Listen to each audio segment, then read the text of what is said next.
The topic of today's video is how to make sure your PC is running at its best for gaming on Windows 11, and we are going to deal with Windows 11 specific optimizations here, so no AMD, no NVIDIA. So the first thing that we want to do is go down to the taskbar and search, and we're going to search for defragment and optimize, and there it is. Click on that and select whichever drives you need. You can see here I've got two that need some optimization, and then I can just hit optimize on those.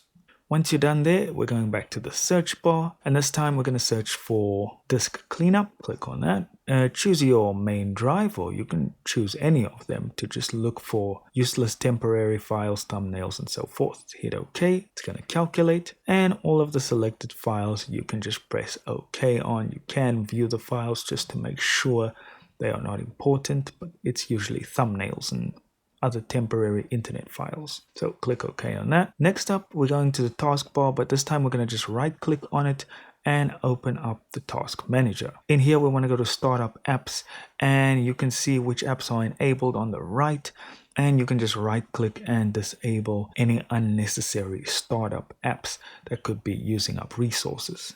For the last one, we're going back to the search bar, and this time we're going to type in game mode. And we'll click in here and we can just switch on game mode. This one's very iffy. It can be not so good. It can be good. So just test it out for yourself. Then while we're in here, we're going to go to the gaming tab again on the left.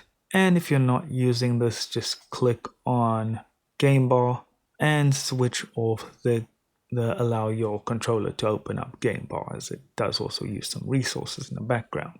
And that's it, guys. Thank you so much for watching. Do consider liking and subscribing, and I'll see you in the next one.